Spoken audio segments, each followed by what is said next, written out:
What's up, my people? It's Joey Bags. So, today's video, as you see, I'm here at Spa and I'm racing in the NSX. Okay, you can see here, turn one, there was a little bit of a little mishap. I'm in the red NSX here. But after that little hiccup, for the most part, we were pretty much able to run away from the pack.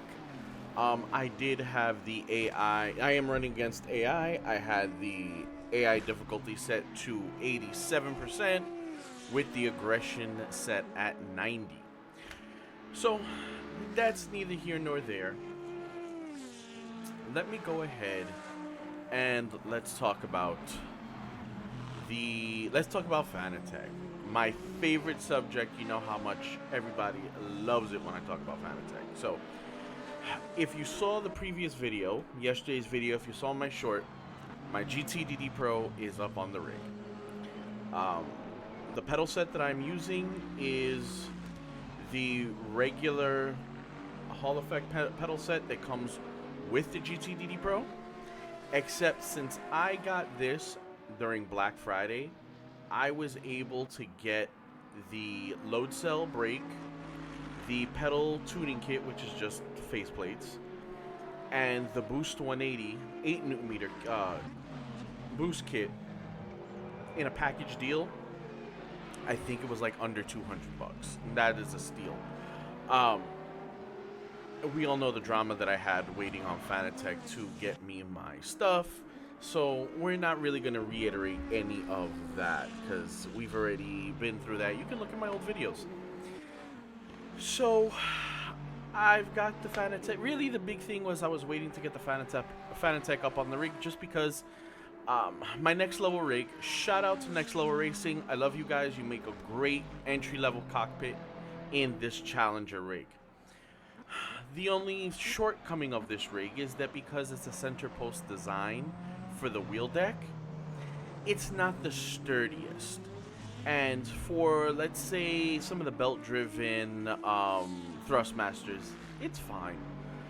For the G29, it's fine.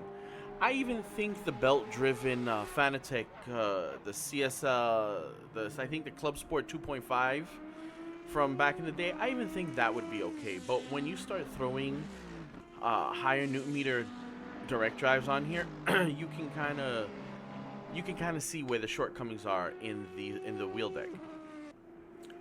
So I had at one point the PXM V12 DDS, which is a 10 Newton meter. I had to turn that down to 8. I couldn't do any more than 8. It would just rattle and shake too much. It just couldn't handle it. I have the PXM V12 DDL, the 6 Newton meter.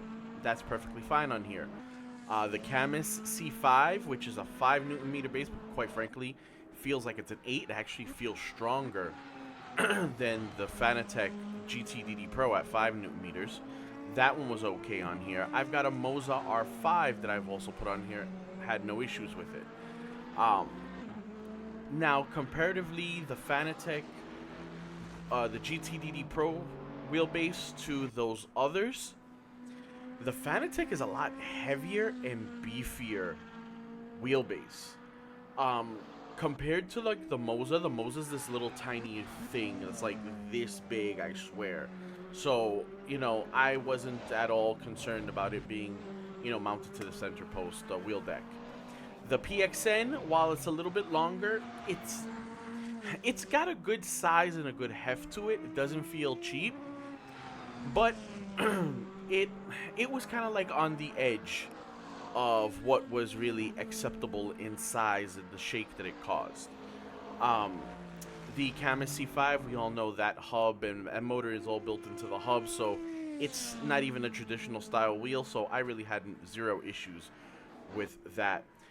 The biggest issue that I did find is that because the center post design and the flex and the wobble in that center post wheel deck design, I did lose some force feedback feel in the wobble, in the shake. It's kind of like losing torque because your motor mounts are shot, just your engine's vibrating like crazy. You can't get that power down. If your mounts are bad, you can't get your power down to your wheels.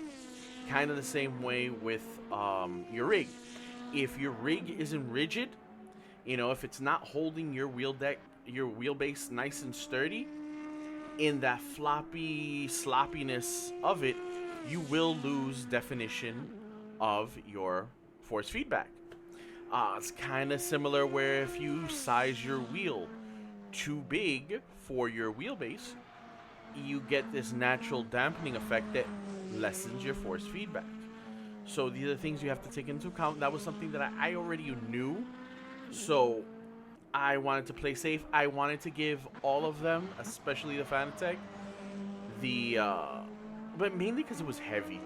The thing is that this thing is heavy, so I kind of wanted something a little beefier. Plus, I kind of like to upgrade. I like to tinker DIY, so I was able to do a little DIY real deck here. It's in the other video, so if you didn't watch it and you kind of want to see what I did, you can go back to the other video and you can check it out, or the short, you can see it. But today's video, what we're going to talk about is about Fanatec. Yesterday's video, if you watched it, thank you. If you haven't, maybe you might want to go. That was my first initial drive with the GTDD Pro and the pedal set, and I'm using the Ground Turismo branded wheel.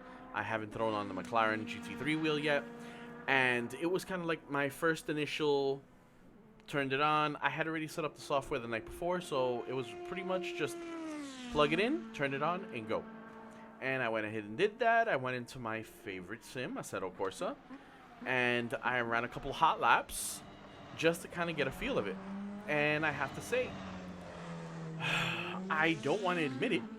I really don't. But it's not bad. Is it worth the price that they charge? I don't think so. Quite honestly, I understand that they need to recoup costs, in association with the branding and the licensing with Sony and Polyphony, for Gran Turismo and whatnot.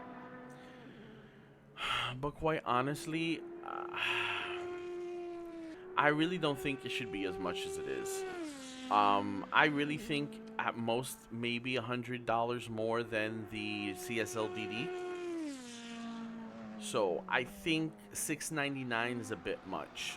I really think this should be closer to $550, maybe $600, pushing $600. The max. I really don't think it should be $700.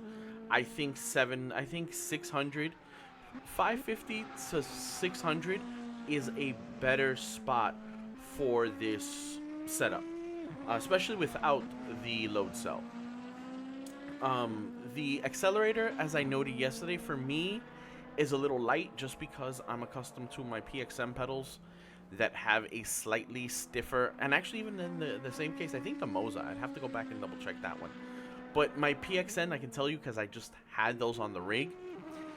The springs that they use in those pedals, especially for the accelerator and the clutch, are a bit stiffer than the springs that they have in this accelerator and in this clutch / brake, because the clutch was really the brake pedal. So I feel like the springs were a little light. On this setup, I would probably highly recommend splurging for the load cell. Oh my god, this load cell brake is so awesome. I love it. It feels so good. I think I'm spoiled, and when I go back to PXN or go back to any other wheelbases, I think I'm gonna have to keep the Fanatec pedals attached to the rig just because the brake pedal is that damn good. I'll try with stiffer springs in the brake performance kits on my Moza and on my PXM pedal set, because I do have brake performance kits on those. But damn, this load cell is so nice. But wheelbase wise, I hate to admit it, and I don't think at any point in time I said it sucked. I just said I hadn't used it, so I didn't know. It's not bad. I will note that my Camus C5 does feel stronger than this. There are some areas, there's some corners where I don't... when I'm turning, I'm sure I'm in the clipping range because I lose all force feedback until I come back into a certain angle the wheel angle. So I'm thinking I need to I didn't just adjust any settings whatsoever. I just kind of went raw out the box. The only setting that I did adjust was in the Fanatec software. The brake sensitivity, since it's the load cell, I took it to 100%, which means there is no additional brake sensitivity. It's like raw brake.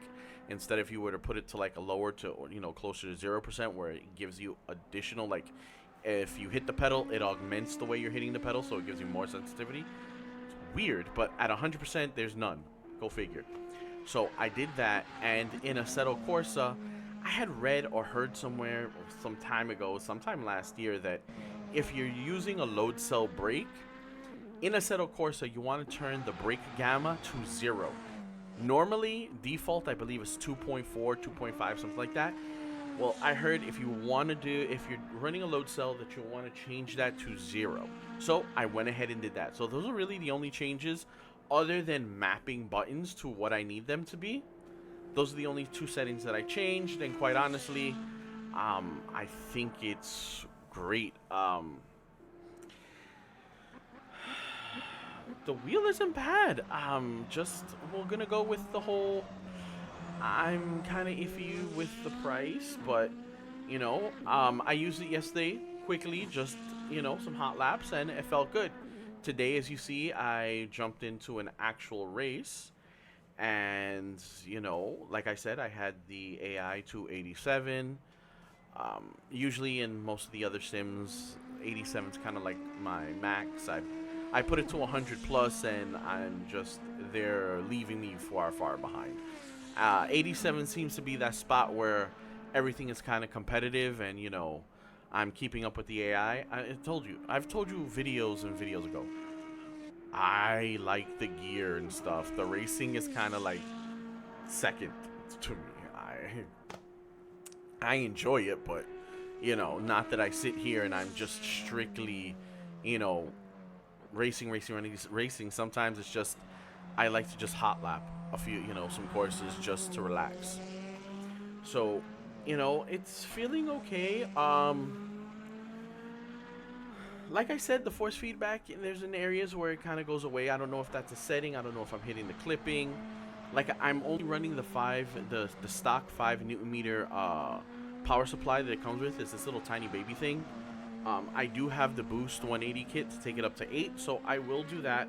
That'll probably be after I finish, going through all the sims that I want to go through. Today was just going through some Assetto Corsa, seeing how it feels, and it's not bad. Actually, another thing that I want I want to talk to you guys about is today, some people on the subreddit, the Fanatec subreddit, claim, well, they did show the emails that the Club Sport DD Plus, Fanatec's new 15 Newton meter direct drive that is PlayStation compatible, was finally given the green light by Sony, and they've already started shipping, which is great news. A little late, and for a lot of people that they didn't get a hard date, they ended up canceling, going to something else, or just canceled their order altogether. I mean, it kind of sucks. We'll give Fanatec the benefit of the doubt. They at least were a little bit more proactive in reaching out to the consumers, reaching out to their customers, at least. But, still, it shouldn't have taken this long. The debacle with that's just anti-consumer. I mean, the whole bottom line is that, Fanatec, for whatever you want to say, yes, they're growing, but if these are growing pains, geez, they just have done so many things that are so anti-consumer. We all already know, and I've already gone into great detail about the Black Friday debacle. My first time buying experience with them, at waiting 22 days to even get an idea of what's up with my order. And it was FedEx, of all people, of all companies, that alerted me to let me know that there was a package, there was a shipment sent out. So many people that, and the thing is, it's inconsistent because you've got so many people and I've got people that are commenting that, it's taken them since mid-January for a service issue where somebody had an issue with their base and they started the process in January, mid-January, and we're now the 8th of February and it still hasn't been resolved. People that still haven't received Black Friday orders.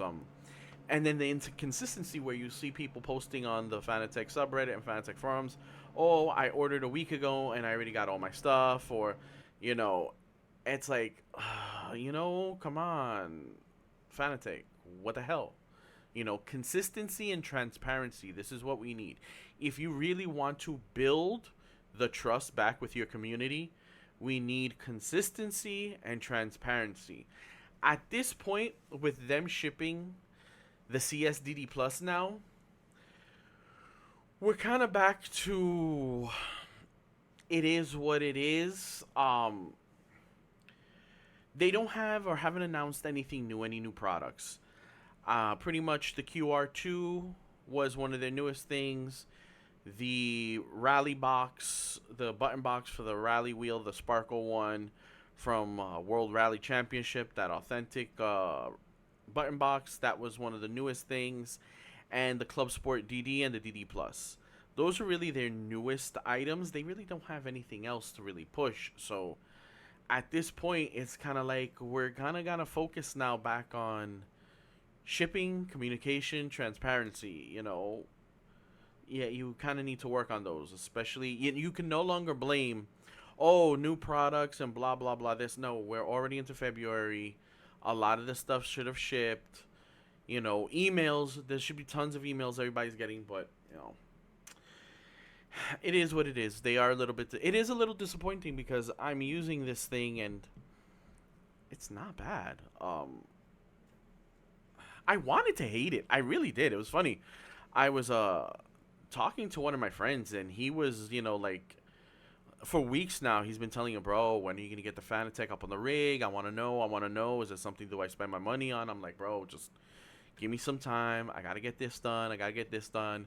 I want to give you the best info that I can. I want to give this and I want to give all my other wheelbases the best platform to perform at their peak levels.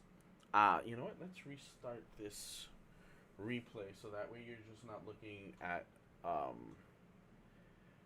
nothing. Because that can get kind of boring. Let's see. Is that going to hide itself? Nope. It's going to need me to press play. And there we go. Now it's hiding itself. Anyway. So, he was asking me, I'm like, look, I want to give everything a level playing field. And, I did do reviews and, first uses on the other stuff using the old, wheel deck and stuff. And they still felt good. So I feel that now for the now planned, multi-base shootout that I have planned, the multi-base review, that having this, now everything's going to be on the same setup, or should I say the same wheel deck, nice and rigid. It's going to let everything perform the way I expect it to. And once again, that's going to be across PC titles and console, Xbox and PlayStation, like whatever works.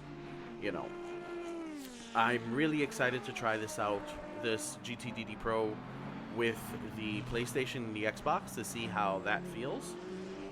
That will probably be one of the next few things that I do. I want to try a few more sims out with the wheel first before I do that, and just to kind of keep getting a feel for it. But I can tell you as of right now, I wanted to hate this thing. My disdain, the bad taste left in my mouth by Fanatec over, the whatever. And what they're still doing to other consumers, just like, I bet you it sucks. And quite honestly, it's not bad. Do I feel that it should be $700? No. Do I understand that it's probably $700 because they've had to pay for the licenses from Sony and Polyphony? Yes. So I can understand that is a necessary evil to have all this PlayStation, to have PlayStation compatibility. Well, Xbox too, but I don't think Microsoft is as, I could be wrong, but I don't think Microsoft has given them as much issue as maybe Sony did. But we all know Sony's a little anti-consumer also, so I can understand that, Polyphony to get the GT branding, Sony to get the GT branding, since they're, partnership, and I can understand they had to kick out a little bit extra more money, and of course, the company's never going to eat that. The consumer's always going to eat it, but I don't know. I just feel that it really should be a little bit cheaper. And with the fact that we're already, I think it's like, what now, 2 years? Maybe a little bit more that the CSL DDs and the GT DD Pro have been out. I feel that they did a price drop on the CSL DD. I really feel like maybe there should be a price drop on the GT DD Pro. So maybe that $600 range is probably attainable. I mean, I have a feeling more people would be more willing and open to purchasing it than at maybe 600 or less, 550. I mean, here, I'm going to tell you, if they dropped the price on this GT DD Pro to $600, I think Turtle Beach will have a very, very, very hard time in the market.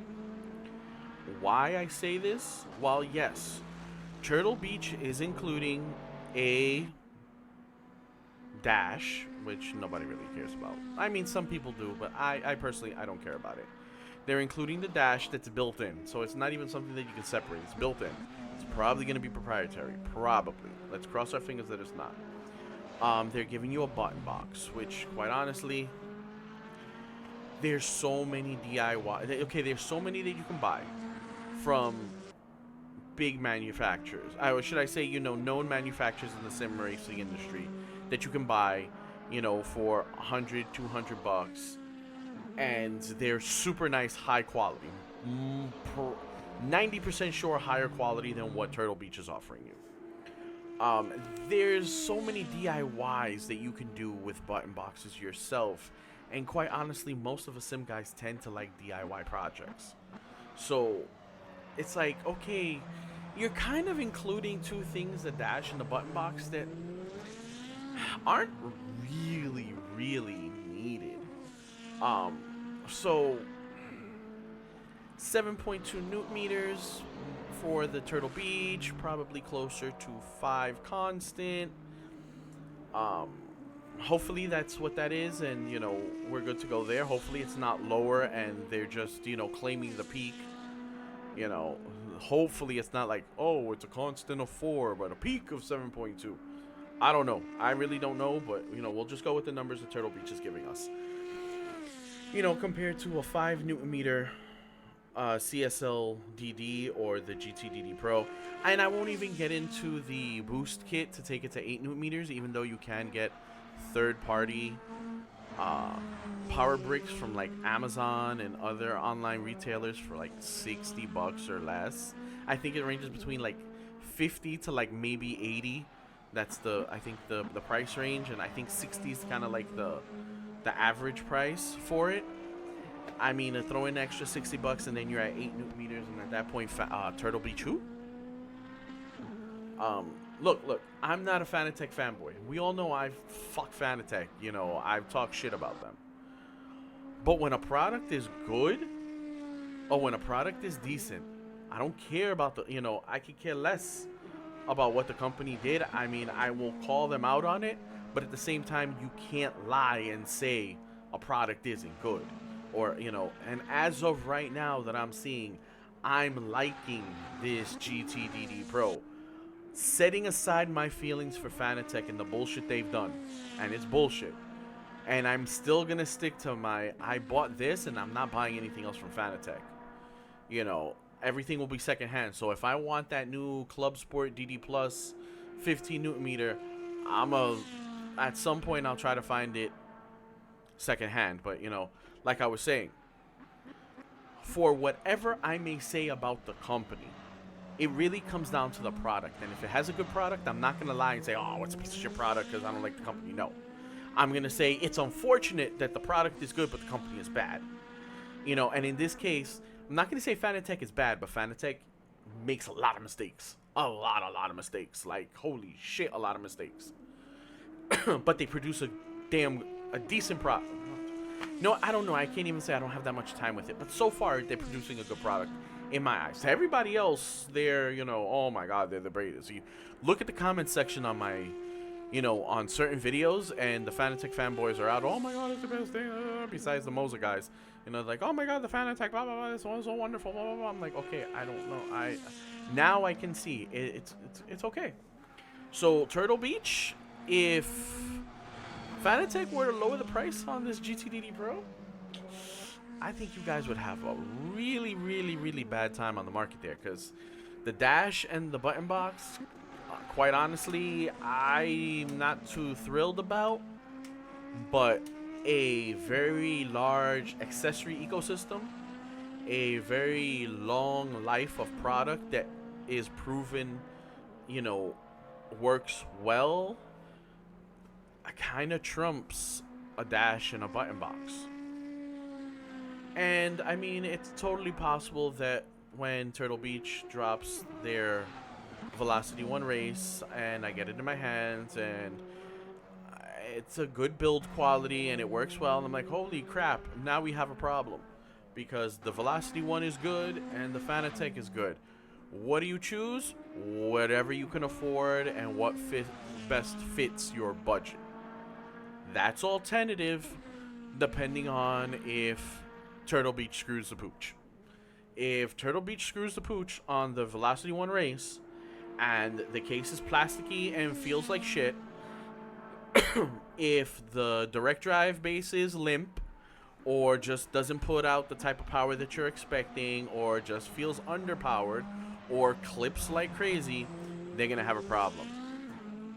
The dash, we already know it's most likely going to probably be proprietary for some time until somebody does something. So that's whatever. The button box, also kind of whatever. At least it does have a quick release, but let's see if they pull some bullshit like Fanatec and make it quasi-proprietary, where Fanatec shuts off the force feedback unless you're using a Fanatec wheel or a wheel hub. So if Turtle Beach pulls some bullshit like that and doesn't allow me to change out wheels because they kind of look like they're using NRG styled quick releases, if I can't swap out to the wheels that I have or get a matching one to use, whew, they're gonna have a bad time on their hands. The community is going to let them know. But yeah, I think, you know, this so far is feeling good, and I think I might start feeling bad for Turtle Beach, for them trying to dip their toes in at a higher price point and offering what some people are thinking is a good package with some accessories that quite honestly aren't needed. But we won't know any of this until we get it in our hands. We can, should I say, I can only theorize using the history that I know, the products that I have owned from Turtle Beach and their quality. They weren't that high quality. So that worries me. So take it for what you want. So far, GTDD Pro, I'm giving it a thumbs up. As of right now, I'll need some more time to test it to let you know it's a must buy, or you should buy, or you should consider. As of right now, I think it's okay. Like I said, there's some areas where I feel the force feedback is a little lacking. It could be that it's just because I'm running the 5 Newton meter, but the Kama C5 doesn't feel the same in those areas. So I don't know, maybe it's a setting. I've got to go in and do some investigation. But as of right now, yeah, we're going on a 30-minute video. Sorry, guys, I know. But yeah, Thank you everyone for watching. As always, I'm truly honored that you take your time to spend to watch my videos. As always, thumbs up, please. Hit that like button. Hit that sub button, please. Recommend the video to your friends if they're also friends of family, if they're also into sim racing, or if they just kind of like maybe funny. Maybe I maybe consider myself funny sometimes. Content, commentaries. And hit that notification bell so that way you know when my videos drop into your box. And with that, I am going to say goodnight. And once again, thank you to everyone, all my people around the world watching. Thank you, I'm honored. And I will catch you guys. Oh, let me get my mouse. I will catch you guys on the next video. Peace.